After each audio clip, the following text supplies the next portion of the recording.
Okay, let's get started. What we're going to look at here today is we're going to look at the earliest kind of constitutional period in American history. So what we're going to start off with, talking about the earliest form of government we see created after independence, and we're going to take that all the way up through to the Constitution itself. So make sure you make note here so you're not confused with the timeline there. You know, some of the stuff we're going to be talking about here today actually takes place during the American Revolution. Okay, even though we talk about things in chronological order, we have to now go back. We have to make sure we're clear that this stuff was happening simultaneously, some of it is, while we were fighting the revolution, and then we're going to go into the post-revolutionary period and talk about some things there. Most of the stuff we're going to talk about is post-revolution, though. Okay, so what did the Founding Fathers do? Okay, what did this first generation, what did the John Adamses and the Thomas Jeffersons and the Ben Franklins of the world do? Okay, so they created our first government. They were instrumental, of course, declaring independence from Britain, which they did in 1776. Now, when we declared independence, we immediately faced a problem. What are we? Okay, well, we're going to be independent. Are we going to be a country? I mean, what are we? So you have 13 former colonies, 13 states that want to break away from England. Well, we have to decide, are we going to be 13 United States, or are we 13 independent states, and how does it work? So the decision was made to draw up, of course, our first constitution, which is going to be a confederation. Confederation is kind of an association of various elements working together, right? So the 13 states initially were sovereign. They were independent entities, right? Just like they were when they were colonies. But they needed to work together to win the American Revolution. So that's what they had to do. They had to kind of bind themselves together in some kind of semblance of a country, which will become the United States of America. So the first attempt to build a nation out of these 13 states comes in our first Constitution. The first Constitution of the United States, and I guess that would be the definition of the term, right? So when you define this term in your vocab this week. The first Constitution of the United States was called the Articles of Confederation. It is the first. It is the first document that kind of outlined how our national government, the government of the United States, will work. Now, is this the Constitution? No. There's a difference between being a Constitution and the Constitution. When we refer to the Constitution today, we are not referring to the Articles of Confederation. We are referring to the follow-up Constitution. Okay? The Articles was our first Constitution, but it's not going to last, and ultimately it's going to be replaced by something that we refer to now simply as the Constitution. Okay? But they are both constitutions, right? Because they are both documents that outline how government will work and the rules and limits thereof. Okay? So the Articles of Confederation was adopted by Congress in 1777. Eventually it was ratified by all the states in 1781, which is just 2 years before we won the war. So it took a while. Okay, and it will serve as the first federal government, meaning the big government of everyone, of the United States of America. We are the United States of America at this point. Okay, and this is our first governing document. Are we all clear on what this is? This is kind of important. I know this chapter gets into a lot of kind of legal mumbo jumbo, but it's important you understand. This is the foundations of our country. Okay? All right, so let's talk about the Articles. As I said, it's our first national constitution. National constitution. We already had state constitutions. Now we have a national constitution. What's the difference? Just that. State constitutions regulate how state governments work. The national constitution regulates how the national or federal government will work. Okay, so the Articles provided for a loose confederation of states. Loose. Okay? The Articles did not make for a strong, centralized government, United States of America, that was really tightly knit and worked together. It was more like 13 independent countries all kind of loosely together working towards the common goal of independence. In this Constitution, in the Articles, each state in the new government had an equal say. Each state had one vote on issues. When they had to make decisions about laws and what to do, each state had one vote. There was equality. However, that means little states like Rhode Island had as much political power as big states like Virginia. You know, little old Rhode Island had a small population. Virginia had this huge population. But Rhode Island had just as much say as Virginia. So that's going to cause a lot of, resentment amongst people from big states like Virginia. And it began the system of what we call federalism. I don't think that's in your study guide. That's what we call it. Federalism is a political system in which we split power between a federal or centralized big government and our state governments. We still do this today, although the nature of federalism has changed. The idea that we split our government is split between powers of the federal government and state government. That is the basis of everything we do. And really, it's one of the defining characteristics of how we politically identify ourselves. You know, whether you're politically conservative or liberal, okay, has a lot to do with how you view power and whether the states or the federal government should have that power. So this is relevant to you guys too now, who are coming into your own political identity as to what you believe and what you think. You need to think about that, because that will help define, you know, how you will vote politically, I would assume. Okay, so let me make something else clear, okay? In those days, under the Articles, power was divided between a federal government. The federal government is the big government that oversees all the states. Today, our federal government is the government in Washington, D.C., right? That's the federal government, the big one. Okay? Back then, there was no Washington, D.C., so the head of the government was in New York City, actually, initially. Okay? And then you split that power with the state governments. Each state has a government that also shared power. Now, in those days, they shared power, but one side had more. And that was the states. Under the Articles of Confederation, the states ultimately really were supreme. Now, that might sound odd to you. How could the states be supreme over the big federal government? That was just the nature of the Union back in those days. The states had more power than the federal government. The Founding Fathers did this on purpose because they were fearful of a big government. The whole reason why we broke away from England was we were fearful of a big government with a king bossing everyone around, telling them what to do. So the founders, on purpose, built our government so the states were strong and the federal government was weak. And guess what? There was no president either. There was no president in the beginning. In 1777, on the Articles, there was no president. Okay? Because they purposely didn't want a president because they were so fearful of a president or a king kind of figure emerging. Right? And you guys should know there's no president because who was our first president? George Washington. What was he doing in 1777? He was fighting the war. How could he be president? He was a general. He was marching around in Virginia fighting battles, right? So we didn't have a president in the beginning. We just had a Congress, essentially. Okay, the president, as you know it today, did not even exist in our first form of government. So this is kind of like our rough draft. Like we're trying to figure this thing out. No one had ever done this before, by the way. This is all new. So, of course, we were going to make mistakes, and we weren't going to get it perfect the first time. But by the time we get ready for our final revisions, we're going to have it kind of figured out. We're going to build a government that's lasted pretty much today. I mean, obviously we've made changes, but really our government has stood the test of time, at least, you know, for the past 200 or so years. Okay. Now, clearly, if it's not going to last, something has to be wrong with it, right? Now, I will give the Articles a little bit of love. The Articles were good enough to win the war, right? We won the war under the Articles, so they must have done something right. You know, they did bind us together in our most trying time so far. But ultimately, the Articles of Confederation were very weak. What were some of the weaknesses we discovered? Well, the first one, we couldn't even tax the states. The federal government could not tax the states.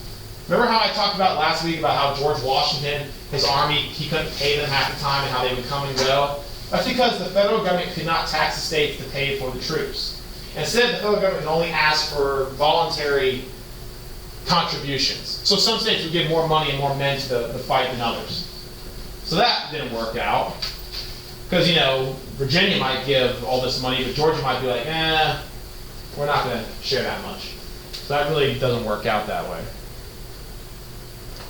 Okay, as I said before, each state had equal political power. Each state had one vote, which meant little Rhode Island had as much political power as big Virginia. Is that democracy? Not really, because democracy is supposed to be based on the will of the majority of the people.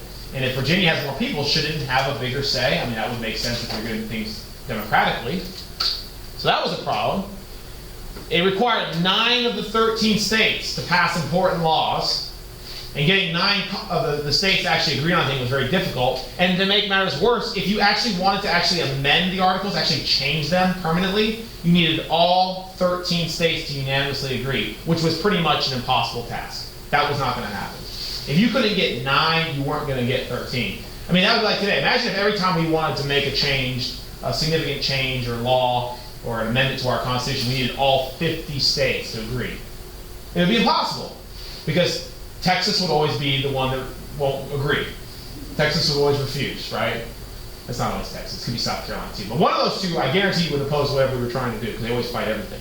So anyway, we couldn't get anything done. And that's what happened back in those days. We couldn't get anything done because the requirements were too high. We needed to lower the bar at which you could actually get stuff done. You know, that's how democracy works. Unfortunately, not everyone's going to be happy in democracy. At any given time, 49% of the people are going to be upset. This is how it goes, right? Every time someone wins the election, half the people are mad. Oh well, that's it. Deal with it. It's democracy. Okay? Okay, there was no executive branch to enforce the laws. There was no president. That's what the executive branch, there's more to the executive branch than just the president. There's governors and police officers and things like that. But the president is the most visual and most well-known aspect of the executive. There was no president in 1776.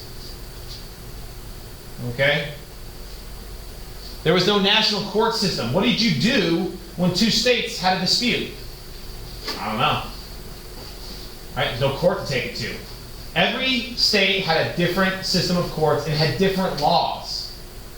So if you had a dispute between the states, there was no, arbiter. There was no one who could actually sit and go, okay, I'm going to, help you guys work through this. Nothing. So that was obviously a problem. Who was going to interpret what the Constitution or the Articles of Confederation said? I don't know. There's no Supreme Court. See what I'm saying here? Very different form of government than the one you know. What we have known all our lives was not the way it was in the beginning. So what I'm trying to get at is this last bullet point sums it all up. What you had was you had 13 separate states that lacked national unity. We were not the United States of America, as we are today. We were these United States of America. In fact, did you know most Americans said these United States of America up until after the Civil War? It wasn't until the Civil War when we fought and we finally kind of learned through that war that we were forged as a nation, that we are not these United States, we are the United States. That may sound like me nitpicking, but that actually means a lot. When you say the United States, you're speaking as like, there's strength, there's unity there, whereas these United States sounds like, well, we're all just, we all agree on some stuff. You see what I'm saying here? So, the Articles had a lot of weaknesses in it, and people saw that. But there wasn't much you could do about it because changing them was so difficult. Now, the thing that really convinced Americans that, okay, enough's enough, we've got to do something about these articles, was rebellion. Not long after the American Revolution, we actually had a rebellion of Americans against the American government. Okay? Very similar to like, Bacon's rebellion before. Okay, there's this guy named Daniel Shays. Daniel Shays was a former Revolutionary War veteran. He was a farmer. And him and his fellow farmers in Massachusetts were very mad because following the Revolutionary War, times were tough. These guys were in debt. Many of them were losing their farms and lands because they couldn't pay back their debts. And they were mad. They blamed the government. They blamed the government for their problems. And Daniel Shays and his fellow farmers were angry. They rose up in rebellion against the government of Massachusetts and against the government of the United States. And Massachusetts had a very difficult time putting down this rebellion because there was no national army. Massachusetts couldn't go, hey, we need the U.S. Army to come over. There was no U.S. Army. Not really. Every state had their militias and things like that, but there really wasn't a U.S. Army. And all the other states were not required to step in because there was no federal government making them. And for a lot of people, the rebellion represented the fact that Americans, as well as other countries, did not take us seriously. That they did not view the federal government as being strong, okay, or having a really strong presence. They felt like they could get away with rebellions. So we were afraid that if Shay could rise up a rebellion, what's to stop other rebellions constantly happening until our whole country just falls apart? So Shay's rebellion kind of woke us up and said, okay, maybe we need to rethink our government and make it stronger centralized government so that this stuff can't happen anymore. People will think twice about rebelling if they know there's a strong centralized government there waiting to, kind of crush any opposition, which doesn't sound good, but, we also don't want rebellions all the time. So, a decision was made to hold a convention. A constitutional convention. In 1787, a convention was held. Now here's the key words here. Listen to what I'm saying. A convention was held with the express purpose of, ready? revising the Articles of Confederation. Revising. Amending, changing, modifying, whatever you want to call it. That was the purpose of the convention. But that's not what they did when they got there. Delegates from the 13 now states met together, and they looked at the articles and they finally said, you know what? How about this? How about we just toss these out and we start over from scratch? And they all went for it. Said, okay. Now, did they get permission to do this? Did they ask? Did they hold a vote? Did they ask their constituents? And did they hold a national, referendum? No, they just did it. They got together and they used their powers as being chosen delegates. And they said, we're just going to do this. Can you imagine that? These guys got together in a closed room and in secret threw out the Constitution, the existing one. They just drew up a new one on the spot. That could never happen today, right? If that tried to happen today, there'd be riots in the streets and civil war, whatever. But they got away with it back in those days. Just that's stuff you could do, I guess. Okay? So they did. They got together, they threw out the articles, and they started over from scratch, and they started to write a new constitution, which will become our constitution, the constitution that we use today. Now, at the Constitutional Convention, there were some familiar faces. You can see a couple of them there on the picture. The most notable of which were George Washington, who was selected to be the president of the proceedings, not the president of the United States yet, but the president of the proceedings, because he was the most respected guy in the room. I mean, there's no doubt everyone loves George Washington. But there were some other people like, there's Ben Franklin sitting front there, and he was pretty old by this point, but he was also there. But, there were also new founding fathers there. A second generation of founding fathers were present at the Constitutional Convention. People like James Madison, who would be the most involved in writing the document. He's considered the father of the Constitution, because he pretty much, his hand is in most of it. And Alexander Hamilton, whose economic views are most kind of instilled into the Constitution. And you might think, well, where are the old guys? Where are the other guys? Where's Thomas Jefferson? Where's John Adams? Well, they were overseas in Europe working out, our diplomacy with other countries. So this was another wave of founding fathers. There's two waves. There's more than two, but there's really two generations of founding fathers, in my opinion. The first ones, which were in 1776 with independence, and then the ones at the Constitutional Convention in 1787. Okay, now, the first hurdle we have to overcome is, what about representation? In a democracy, power is based on who has the most say, who has the most votes. Now, under the Articles, every state had one vote, so everyone was equal. And that caused some hard feelings amongst the big states. So at the Constitutional Convention, there was a debate. How should we choose representation? Should it be based on population, like the big states wanted, or should it be based on equality, where everyone gets the same say? The two competing plans for representation were the Virginia plan, which would have based representation based on population. They wanted two houses. That's what it means. Bicameral legislature means two houses in Congress, two bodies. And in both of those bodies, people would be selected based on population in the state. Everyone follow what I'm saying there? The more people you have, the more representatives you have, which means the more votes. The competing plan, which is sometimes called the small state plan or the New Jersey plan, was no, let's keep it the way it was. One house, everyone gets the same say. It's not based on population. Now, we could not agree on one plan or the other, so we had to compromise. This is the whole basis of our democracy, is supposedly compromise, although it seems to not exist anymore. But the idea is we'll meet in the middle. So they took a little bit from the Virginia plan, they took a little bit from the New Jersey plan, they put them together in a great compromise, and this is what they came up with. What they came up with is our existing structure today. Today, our legislature, our legislative branch at the federal level, is a bicameral legislature, two houses. In one house, representation is based on population. Which house is that? House of Representatives. And then, you're in government right now, so you gotta have all these answers, right? And in the other house, everyone gets two votes, and that is the Senate. There we go. So it's a little bit more. That's what we do today, still.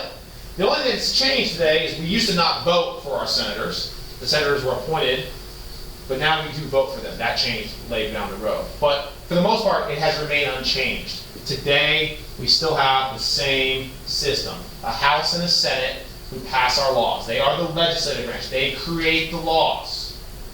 Okay, sometimes you hear people talk about presidents creating laws. Presidents do not create any laws. No. Okay, the legislative branch creates laws. And in some cases, the judicial branch can create law by deciding issues, but they don't create them from scratch. They just make decisions and interpret existing laws. That's very complicated. We don't have really time to get in that today, but it's pretty fascinating, actually. Okay, questions on this? Moving on. Now, what about counting? Okay, in order to determine how many people are in this country, which then determines how many votes you get, we have to count. So every 10 years we have a census. The government goes out and it counts how many people are out there, where they live, what their demographics are, gender, all that good stuff. Well, this is important when it comes to getting representation, right? Now, what about slaves? What about slaves? Do they count? That was the big debate. Obviously, southern states wanted slaves to count. Southern states said, yes, we count slaves, because by counting their slaves, they would get more votes, right? That's in their best interest. Northern states said, no.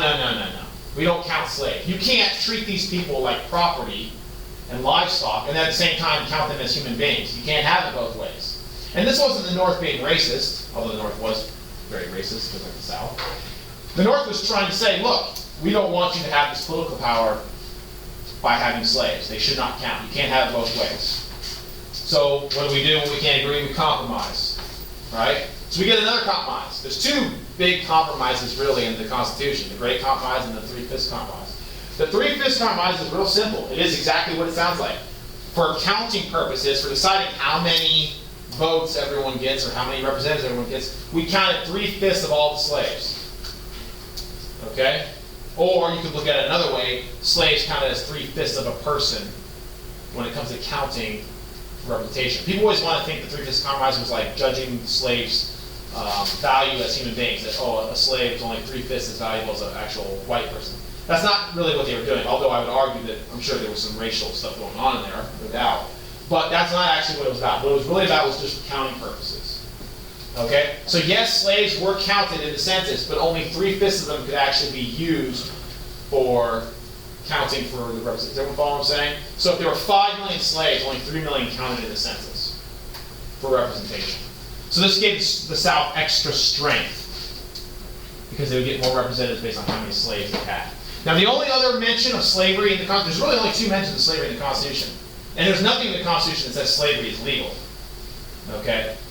The 2 mentions are that, and then in 1807 it was stipulated that the international slave trade had to end. It means we could no longer import slaves from foreign countries. No more slaves could come from Africa to the United States. Now this brings up why did they do this. So during the Constitutional Convention there was a big fight over the issue of slavery. Some founding fathers actually wanted to end slavery. Okay, there were founding fathers who said this is a moral evil, we have to do away with it. But of course, Southerners who owned slaves did not want slavery to go away. They liked slavery. So this created a huge battle. This was a battle that the North couldn't win. Okay, there was going to be no compromise on this issue. The South would refuse to give up slaves. The North were not going to convince them otherwise. So rather than actually try to end slavery right then and there, the North said, okay, what we'll do is we'll try a different route. We'll push the issue down the road. So by abolishing the international slave trade, they believed eventually, in the future, after they were dead though, of course, they believed that slavery would eventually gradually die out because there wouldn't be enough slaves in this country to continue the practice. Now, is that what happens? No. Because what they did was they underestimated the amount of slaves that were produced through natural reproduction. After 1807, our slave population actually increases significantly because so many slaves are being born to slave parents. And there was also a legal slave trade going on, but that was really small. So it doesn't kill slavery. Slavery will continue on, and each successive generation will keep pushing slavery off. The issue of slavery keeps coming up like every 10 or 15 years in American history. And every 10 or 15 years, the existing politicians say, we don't want to deal with it. Deal with it later. And then the next generation does it. And eventually, by 1860, we can't push it off anymore. And eventually, we're going to have war. Okay, so there's no going back. Okay, so keep that in mind. Slavery was on people's minds at this time, but there wasn't enough popular support. Getting the Constitution ratified was more important to the founding fathers at the time than actually fighting this battle. Had they tried to fight the battle then, they would have lost, and it might have even destroyed the country. I'm not defending what they did, I'm just telling you that's why they made this choice. Okay? Now, one of the most interesting things that I think talked about from this time period that most people don't understand, and I mentioned it already briefly, and we're almost out of time, so I need to just quickly get through this, is how the Founding Fathers didn't trust the American populace. They did not trust the average citizen. Okay?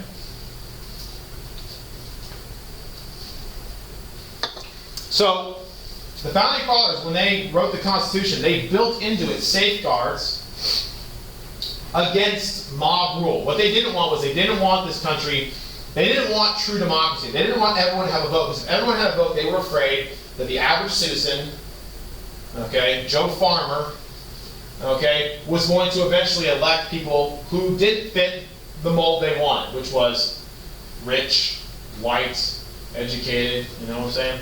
Okay, so they purposely designed the Constitution to protect against that future of mob rule. Okay, so for example, we had almost unanimous opposition to universal manhood suffrage, which would have given every man in the country the right to vote, because they did not want poor people voting. They believed this country should be run by people like them, okay, rich elites. They didn't want the average Joe Farmer electing his buddy to Congress. So they didn't give him the vote. Okay? They also built other safeguards in against the mobocracy, as they call it. Federal judges are appointed for life. How does that protect? Well, think about this. Supreme Court justices, for example, when they're appointed, they're there forever. Until they retire, they die. That means our judges, our justices, they are not influenced by the whim of popular opinion. Theoretically, our judges are supposed to make decisions based on what is the law. They're not supposed to make decisions based on popular opinion or will, because they don't have to get reelected, right? They're there forever. Once you're there forever, you can say whatever you want, right? So that's one way to keep judges, supposedly, we're trying to keep them doing the right things and honest. But by far, the most fascinating thing is the Electoral College. To this day, I'm blown away we still have this thing. The Electoral College was built in as a safeguard against mob rule, and it's a lot of other things. But wait, so when it comes to electing president, okay, the body that is responsible for electing the president is the Electoral College. Now, you all think that we elect the president. You are wrong. We do not elect the president. We do so indirectly. Okay? But it is not, in this country, it is not one man, one vote. That is not how it works. It's not like we cast all the votes in a big, box, and then at the end of the day, we separate all the millions of votes, and we find out who had the most and they win. That's not how it works. That's how it works when we vote here at school. But that's not how it works when we vote for a president in a real presidential election. The way it works is we cast votes in our states. Okay, I do this up here. Here's Florida. And each state has a certain number of electoral votes or electoral college members. The candidate who wins the majority of votes in that state gets all of the electoral votes. So for example, let's say Florida had 10 electoral votes, or 10 electoral college members. And 51% of the populace voted for candidate A and 49% voted for candidate B. How many electoral votes does candidate A get? They get all 10. They don't get half. They get all 10. It's winner takes all. So essentially what happens to this 49% of the vote? Where does that go? Out the window. It's gone. You might as well not vote it, because your votes don't count anymore. So using this method for each state, we determine who wins each state. Okay? And then at the end of it, we count up all the electoral votes. And what is supposed to happen, the members of the Electoral College are supposed to cast their ballots in good faith based on who won the state. Now, here's the thing. Theoretically, back in those days, and even today in some states, they are actually allowed to cast their votes for someone other than who won the state. And they built that safeguard in just in case one day the populace ever voted someone into office that could be dangerous. The Electoral College could actually wield that power and put someone else in office, contrary to the whims of the people. It's never happened. It will probably never happen. But it was actually done that way by the Founding Fathers to prevent us, the masses, from ever electing someone like one of us. Now, things are going to change over the next 50 years, and it's going to make that go away. But that's how it was in the beginning. Okay, so keep that in mind. And in fact, 3 times in American history, the person who has won the most votes has not become president. That's happened 3 times. Someone has won more votes and still lost the presidency. Isn't that weird, right? And it happened actually not that long ago. The last time it happened, anyone know? Was it Bush? 2000, George W. Bush.